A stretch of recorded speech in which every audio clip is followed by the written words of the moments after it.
Hello, my name is Natalie and I'm the Good Shepherd here on our small hobby farm in central North Carolina. And I have been on quite a journey of continued unknowing yet knowing awareness of the ways that heaven works with really all of life, not just me, myself, and I find it fascinating all the places that heaven continues to take me, Natalie, the Good Shepherd, to. While living this life of solitude, I couldn't delight more than in sharing a rereading for my own self to permeate within my own being further the beautiful notions shared in such books. Today, I'm going to be reading Chapter 7, from Final Gifts by Maggie Callanan. This is a book written by hospice workers back in 1992, I believe. So hospice was fairly, kind of merging into our now around every street corner reality. Wow, right? The stories are timeless, and this is all stories, individual stories shared by the hospice workers, which helps to further for anybody who goes along with reading the book or hearing the audiobook, to help you understand, listen, when somebody's dying, you really just gotta understand.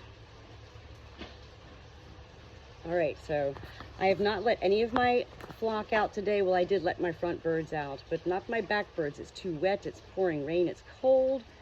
I'm not letting my sheep out today. Oh no. Not in this weather. It's too much of a risk of injury, slipping, breaking a leg. These are very real risks, and as the Good Shepherd, I'm not willing to take. So I just gave them a whole scoop from this little cup here. It was filled with horse oats balls, little treats, with some Honey Nut Cheerios and a cut up apple, some baking soda for their digestive system, and a couple peppermints cut up. All right, let's dive into Chapter 7, Final Gifts. Being in the presence of someone not alive. I'm not alone. This is going to be good. The most prevalent theme in nearing death awareness seems to be the presence of someone not alive.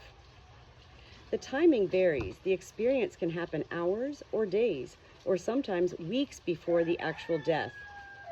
Dying people often interact with someone invisible to others, talking to them, smiling, or nodding at them. Sometimes more than one invisible person is involved. I'm going to pause right here because these are things that happen to me, and I'm not dying. These are things that have happened to me my entire life while being somebody who I don't consider myself, I'm a messenger. So many of these near-death awareness experiences that I continue to read about, as well as so many of the near-death experiences where people do visit heaven and do see things that nobody else sees, and everybody else thinks they're hallucinating and they need drugs, they need to be sedated and all this kind of stuff. It's like, whoa, the different ends of the spectrum, because it's what happens when these people are dying, and they don't need that ruckus at that point in their life, Nor do we need it at any other point in our life when we're not crazy and what we're experiencing is real. I find it all fascinating, all of this, because all these stories make complete, beyond sense to me of my mind and understanding. I'm like, whoa, my soul remembers. All right, our souls do remember everything. Dying people often interact with someone invisible to others, talking to them, smiling, or nodding at them. Sometimes more than one invisible person is involved. The unseen person's identity often is clear to the dying. Centrally, they recognize someone generally significant from their lives. Parent, spouse, sibling, friend, who is already dead. There is often a sense of pleasure, even of joyful reunion in seeing that person again. Some see religious figures, angels, perhaps, or spirits. Even when people don't recognize the figure they're seeing, they don't appear upset or frightened. Most accept these other presences without question. Professional background and training is not a requirement for listening to and understanding these special messages. Because family and friends know intimately a person's personality and life experience, they are often best qualified to find hidden messages. A friend from New England told us the following story about Steve. A sharp young man with a well-developed sense of humor, Steve was the youngest in a large, fun-loving Boston family. Until he started his professional career, each summer was spent at the family's beach house on Cape Cod. There, he became fast friends with Ralph, his next-door neighbor, whose family came each summer from Ohio. Both were avid swimmers. Steve's mother called them the devilish duo, as their summers were full of activity and pranks.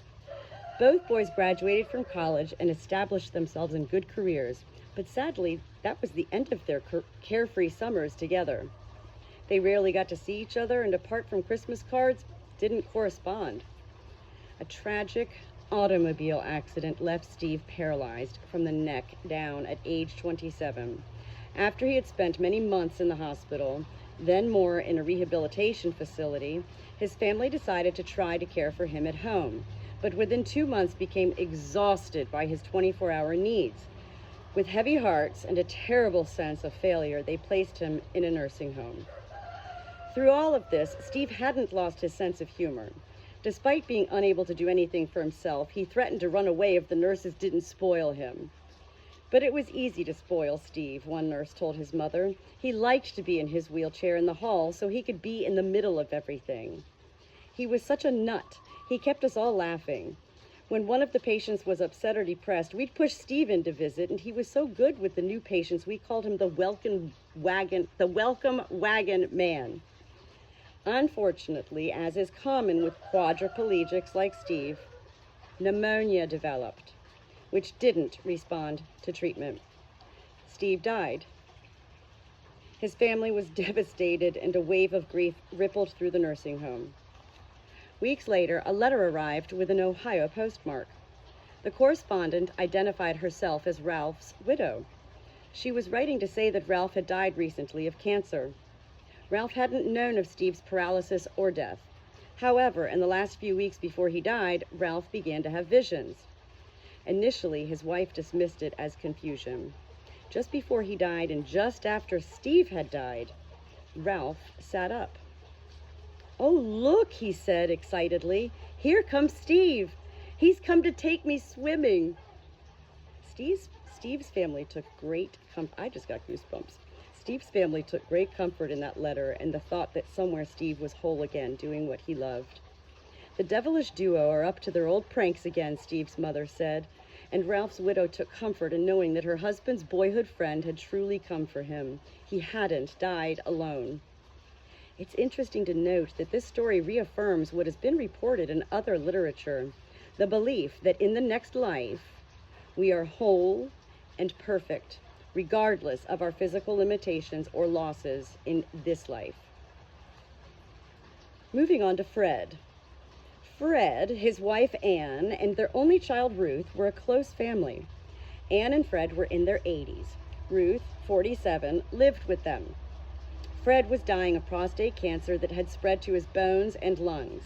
Despite her age, Anne was able to take care of him at home with a great deal of assistance from Ruth. Fred was mentally alert, but his body was failing. He continued to live longer than seemed possible. This was very hard on Anne. She realized Fred was ready to die and couldn't understand why he didn't die. Right? It also was hard on Ruth. Besides feeling sad that her father was so ill, she worried about how long she and her mother could continue to take care of him. One day I asked Anne if she thought Fred might be hanging on because he was worried about how she'd manage without him. "That's very likely," Anne said. "How do you feel about discussing this with him?" I asked. "It makes sense to me," Anne said, "but I don't know what to say. Would you come and help me?" Anne called Ruth and we went into the bedroom. They sat on either side of Fred, holding hands with one another and with him. "Fred, are you afraid of dying?" Anne asked. "No," he said. "Are you worried about anything?" "I'm worried about how you'll get by after I'm gone," he said. He tried to smile at her, but his eyes were anxious. "I'm so cold. I don't know. The temperature just dropped. Is there spirit here with me right now?" To me, I don't need to ask because there's always spirit with me, and the temperature really did just drop. I'm talking about 10 degrees.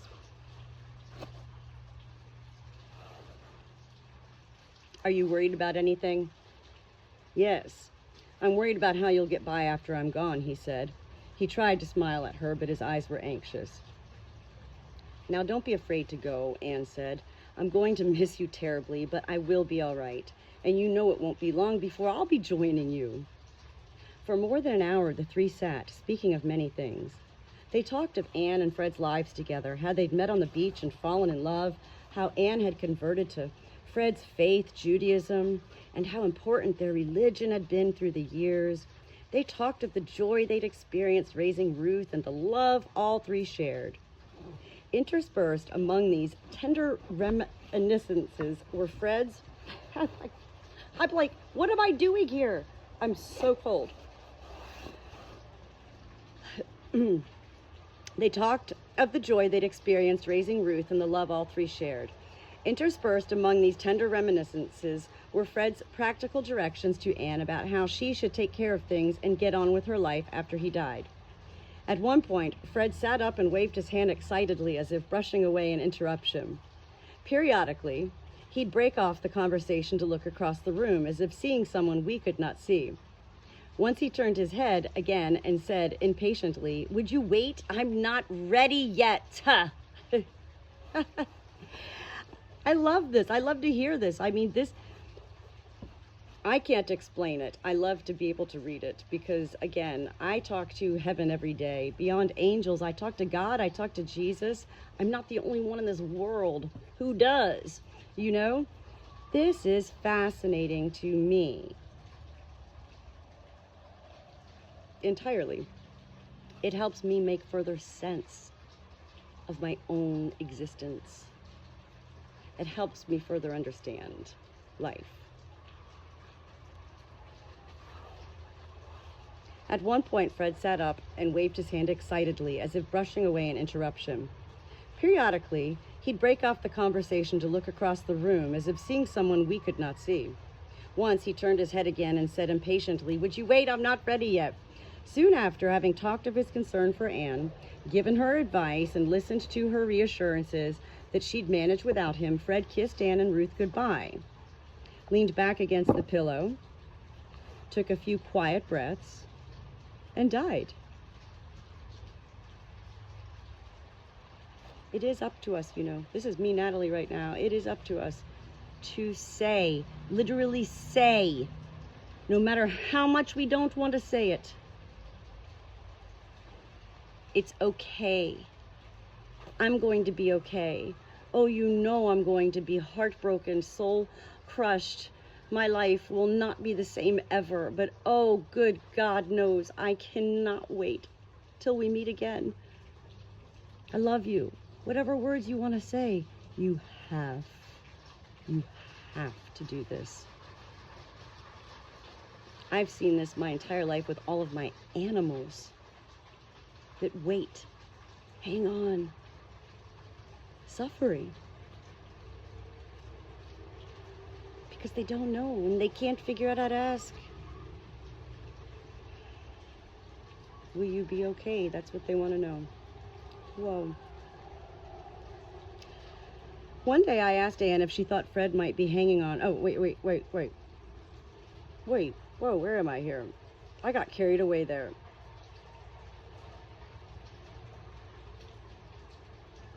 Fred did not say in so many words, "There are others in the room," but he certainly behaved as if that were the case. His manner implied that he knew who they were, and that he was neither surprised nor frightened, only impatient, as if they were trying to rush him. I love this because that's how I feel in life, rushed all the time. I bet it's going to be the same. That gives me a smiling vision of another positive, you know, something to permeate within my own being, to think of about dying. I'm going to be rushed, hey, even to die. Neither were Anne and Ruth startled by Fred's gestures and statements. They assumed he was talking with people he'd loved who would be accompanying him on his journey. Very often, family and friends don't know who the dying person is seeing because they don't ask. Sometimes the one dying doesn't know either, but doesn't seem to find this distressing. Moving on to Martha. Wow, Fred. Martha was in her early 60s, dying of uterine cancer, which had spread throughout her pelvis. A widow, she'd lived for many years with her daughter and family. Martha's experience with unseen people was not very dramatic, but her reaction was typical. She wasn't at all surprised or upset by it, and was even able to express her pleasure at seeing what no one else could see. Several weeks before she died, Martha said to me, "Do you know who the little girl is?" "Which little girl?" I asked. "You know, the one who comes to see me," she said, "the one the others can't see." Martha described several visitors unseen by others. I'm going to pause right here because, I have to mention here also, my mother is alive and she's well, and I don't foresee my mother dying anytime in the near future. She's had some health issues, and yet my mother, for the past several years now, this is what I mean about dying. We're dying from the moment we're born. It's not that we're like living our life, we're dying. Like we're dying from the moment we're born. It's like we're staying alive to to some extent.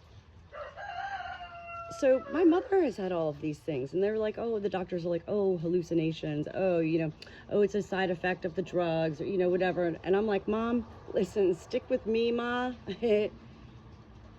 What you're experiencing is a gift. To be able to experience, Mom, in your lifetime in a lucid, sane, clear-minded, aware, knowing, yet bizarre, unusual, and definitely inexplainable way. I continue to share with my mom she's blessed to be able to live her life much like me, Alice in Wonderland, except her name's Callanan, so Caroline in Wonderland.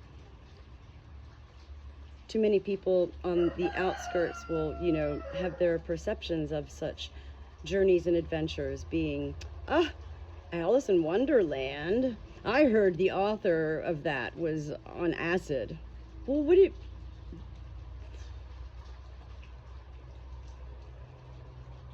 what I'm getting at, it's not all about when we die that we begin to see, or can begin to see, or do begin to see, feel, hear, sense, taste, touch in different ways. It all depends on how much we yearn to focus on ourselves and figuring out how to align our three entities like a pole. I call it my equestrian, abs to core, tall.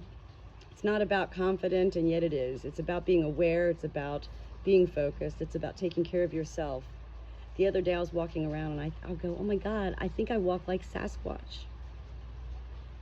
So I added to my venue of onward, upward, Good Shepherd, onward, upward, upright. And now I'm walking with more focus, which is going to maybe it'll help my bum get a little bit bigger. I don't know. Okay. Martha described several visitors unseen by others. She knew most of them, her parents and sisters, all of whom were dead, but couldn't identify a child who appeared with them. That didn't bother her. Don't worry, she told me. I'll figure it out before I go, or I'll find out when I get there. Have you seen them? No, I haven't, I said, but I believe that you do. Are they here now? They left a little while ago, Martha said. They don't stay all the time. They just come and go. What is it like when they're here? I asked. Well, sometimes we talk, but usually I just know that they're here, Martha said. I know that they love me. and that they'll be here with me when it's time. When it's time? When I die, Martha said, matter-of-factly. In most cases, the people seen are dead relatives or friends. But sometimes people will tell of seeing an angel or God or some other religious figure. One man said he'd seen the Lord's face. Another said there was an angel standing by my bed. Neither of them, nor any of the other people who reported seeing these spiritual beings, were upset. They usually were calm as they talked about it and seemed comforted and more peaceful in the presence of their invisible visitors. We wondered if people spoke about spiritual or religious beings because they were conditioned to expect them by their religious beliefs, particularly if the person believed in a life after death. We also were concerned that we might be projecting our own beliefs and expectations onto these situations. Because of our concerns, we were particularly interested in the following situation with Angela. Oh boy, Angela. Angela was a delightful musician dying of melanoma at 25.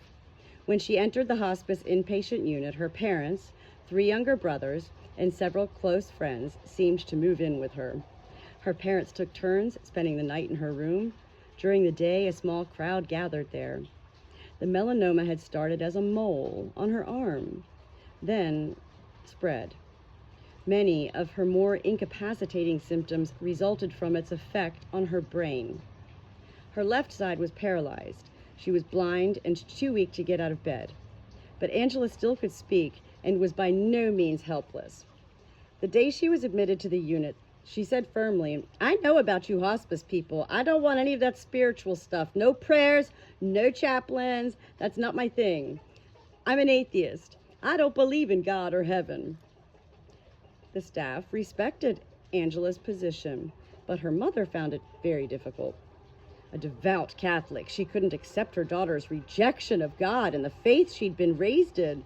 "All the other kids believe in God and go to church," the mother said. "We don't know what happened with Angela. We raised them all the same, but it never took with her." One dark, chilly February morning, I responded to Angela's call bell. Her mother had spent the night, and she stirred on her cot as I pushed open the door. "Hi, Angela, what can I do for you?" I said. "Did someone come in here to see me?" she said. "I don't think so. I didn't see anyone. It's not even dawn yet. And there's no one around," I said. "Why do you ask?" "I saw an angel." I sat on the bed. "Tell me what happened," I said. "When I woke up, there was an angel sitting in the light from the window," Angela said with a smile on her face. She described feeling very drawn toward this being who exuded warmth, love, and caring. Her mother jumped off the cot. "Angela, it's a sign from God," she said.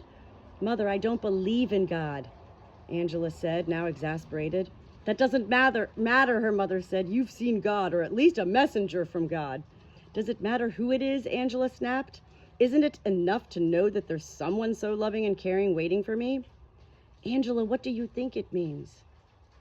I asked. "I don't believe in angels or God," she said, "but someone was here with me. Whoever it was loves me and is waiting for me. So it means I won't die alone," she said, the smile returning to her face. Her mother's eyes filled with tears, and she put her arms around her daughter. "Darling, it doesn't matter who it is," she said. "I'm just so pleased this happened." Later, outside Angela's room, her mother said, "I know it was either God or an angel, and she insists it can't be. You know how stubborn she can be. But what matters is that this happened. It's not important what we call the person." She had realized her daughter's fear of the loneliness of death was alleviated by the knowledge of that loving presence waiting for her.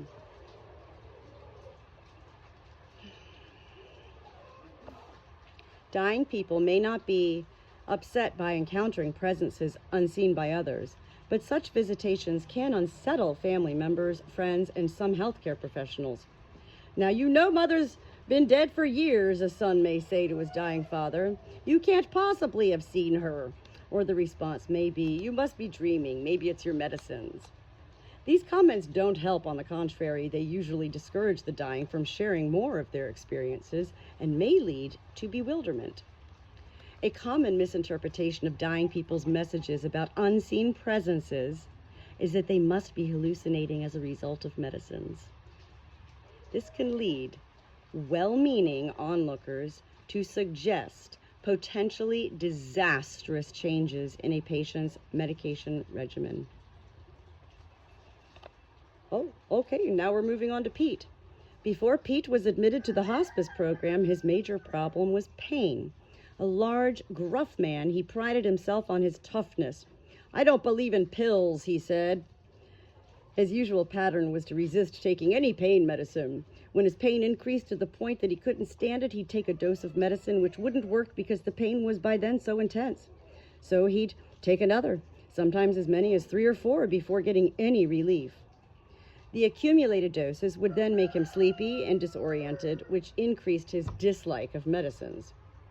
When Pete came into our program, we taught him to use small, regular doses of medicine every 4 hours. This brought his pain under control, helping Pete to enjoy 6 months of comfortable time.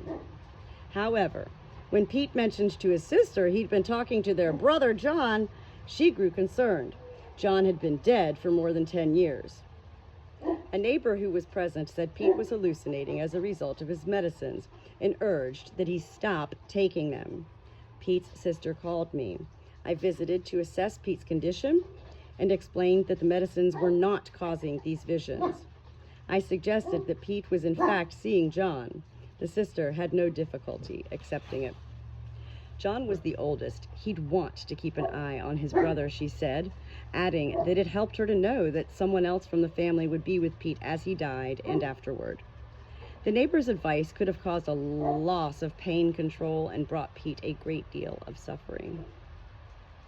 Sometimes a family decides to withhold information about the death of someone the dying person knows. This impulse to spare someone emotional pain is laudable, but the truth often helps bring peace, not discomfort. Now we're going to move on to Sue, S-U. A dignified Chinese woman, Sue was getting devoted care from her daughter, Lily. Both were Buddhists and very accepting of the mother's terminal status. "I've had a good life for 93 years, she said, and I've been on this earth long enough." She dreamed often of her husband who had died some years before. "I will join him soon," she said. But one day, Sue seemed very puzzled. "Why is my sister with my husband?" she asked. "They are both calling me to come." "Is your sister dead?" I asked. "No, she still lives in China," she said. "I have not seen her for many years."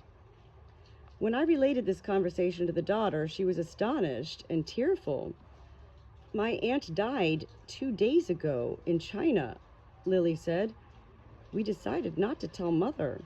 Her sister had the same kind of cancer. It was a very painful death. She lived in a remote village where good medical care wasn't available. We didn't want to upset or frighten Mother since she is so sick herself." "What do you think about your mother's questioning why she is being called to come by both her sister and your father?" I asked. "Mother tells me that my father has been calling her to be with him for the past week," Lily said. "It gives me comfort to know they will be together again in the next life. So I guess her sister is waiting there for her also," Lily said after much thought. "Do you think the news of her sister's death will upset your mother?"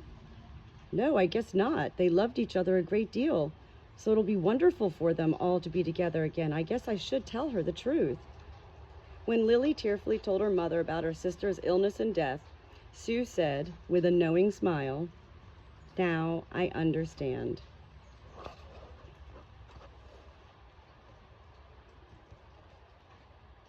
Her puzzle solved.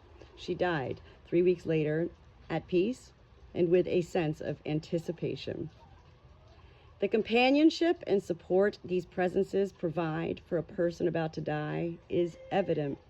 But some terminally ill people have these experiences months before their deaths and benefit in a similar way over a longer period of time. Moving on to Peggy. Peggy, a young woman dying of lymphoma that had advanced to the point where she was very weak, slept most of the time, and was sometimes slightly confused. When our colleague arrived for a routine visit, Peggy called out in a strong, clear voice. "Come on up, I'm upstairs," she said. She looked bright, radiant, and was unusually active. "How are you?" the nurse asked. "You look particularly beautiful today." "Let me tell you what happened to me," Peggy said. "I was lying here in bed yesterday, sort of drifting in and out of sleep and remembering back to a happy time in my childhood. My brother and I were taken in by my aunt during a time that my parents were having financial difficulty. I really loved my aunt. She was wonderful, so loving to both of us. It was just a very happy time for me. I still love her a lot. I woke up with a start when I felt a warm, caring hand on my shoulder. I looked around behind me. These things happen to me all the time. This is where I'm taking notes right now as I'm reading. I feel hands on me all the time. I woke up with a start when I felt a warm, caring hand on my shoulder. I looked around behind me, and there was my aunt smiling at me as she touched me. It made me feel so good and safe." "Where is your aunt?" the nurse asked. "She lives in Massachusetts," Peggy said. I haven't seen her in a long time because she's sick. But I felt her with me off and on all day. It made me feel so good. Last night, my uncle called to say she died yesterday. And at the same time, that I was first aware of her being with me. And then today I woke up and she was touching me again." "What a nice experience," the nurse said. "I can see how good it's made you feel. What do you think it means?" "That she'll be there for me when I die," Peggy replied with a radiant smile, "and we'll be together again." Peggy recognized her aunt and said clearly who she saw. Sometimes the communication may be a little less clear. Let's go on to Leona. Leona was semi-conscious and Ray was distraught. "It's so unfair," he said. "She always tried to help other people, and now she can't do anything for herself. She stood by our son Chuck when he had trouble with drugs, and it nearly broke her heart when our daughter Jo Beth died." I asked about Jo Beth. Ray explained that she'd been the light of their lives, smart, well-liked, and the very image of her mother when it came to helping others. When she was still in high school, a deaf family moved into the block.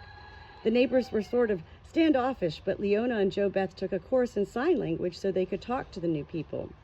The two of them used to practice their signing all the time. "They bugged me and Chuck to learn too, but all we ever managed were a few easy ones," Ray said, holding up his left hand in gesture. "That means I love you." Jo Beth would tease us that if we wouldn't learn, we couldn't gripe about her and Mom and their secret language. Ray went on to describe how Jo Beth had died. In her freshman year at college in a neighboring state, she'd come down with appendicitis. During emergency surgery, she reacted badly to the anesthesia and her heart stopped. She was resuscitated, but the resulting lack of oxygen damaged her brain, leaving her in a coma like the one that now entrapped Leona. "For weeks, we prayed that she'd wake up and be all right," Ray said. "Finally, she did come out of it, but she couldn't talk or do anything for herself, and she didn't seem to know us. It nearly killed her mother, and her brother kept saying it should have been him. The family sort of came apart. Eventually, we got Jo Beth into a nursing home. She lived another 18 months, but she never got better. Leona visited every day, sitting and talking to Jo Beth as if she could understand. After she died, Leona got involved with a group that works with people in situations like ours. She said she wanted to make something positive out of our pain. Weeks passed. Leona neared death in peace and comfort. Chuck flew in from the West Coast. They sat with Leona and talked to her as she had done so often with a comatose Jo Beth years before. In the moments before her death, Leona seemed to awaken. She opened her eyes and looked past Ray and Chuck, breaking into a radiant smile. She moved her hand, then closed her eyes and died. "Dad, look what she did with her right hand," Chuck said. "She signed, 'I love you,' the way she always did with Jo Beth." The father hugged his son. "They're together again," he said. I got goosebumps. We can best respond to people who experience the presence of someone not alive by expecting it to happen. Such messages usually aren't hard to understand. Often a person will say clearly, "My father was here," or "There's someone warm and caring for me," or "There's if you accept these messages, you can then try to understand that what the person is telling you, rather than looking for other explanations such as medicine, hallucination, or loss of intellectual function. Come on, people, right? Don't argue about what's real. Speak only the truth, but do not try to persuade someone that what he or she is seeing is unreal. Suppose a dying person asks, "Do you know where John is? He was here earlier." Say, "Remember, John died a few years ago." This provides the information you were asked for and sets up the next phase of conversation. But attempting to humor the person with, "Yes, dear, of course, he's in the other room," is condescending and false. A flat denial that John could be present? You can't possibly have seen John. He's been dead for 10 years. That will bewilder the one dying, who may stop trying to communicate with you. No matter what you know to be true, the person has seen John. Won't believe that he hasn't and may wonder why you're trying to talk him out of it. It's also counterproductive to withhold information about another's death. It's a kind thought, but truth often helps bring peace, not discomfort. If you can't comprehend what a dying person means, ask gently. If the person is willing or able to talk about it, you may learn more. The most important thing to remember when a dying person sees someone invisible to you is that death is not lonely. Many people fear that they or someone they love will die alone. In fact, what the stories of these people tell us is that they didn't die alone, and neither will we. Those who have died before us, or some spiritual beings, will be companions on our journey. All right, there we go. Chapter 7. It was a long chapter, huh? Did I talk too much? I think I did. I'm just going to go ahead and end that now. It does make sense to me, all of this. It's amazing. I went, and literally heaven led me to these books. In the sequence that I found these books, it's all bizarre. You know, 1,000 Gifts, the book I was reading, was about your daily life gratitudes, the Eucharistio of life. Final Gifts is about your final dying moments of life and what you need, and wanting anyone who's going to be around you to understand. Just give it to you. Stop trying to control my death. Amazing.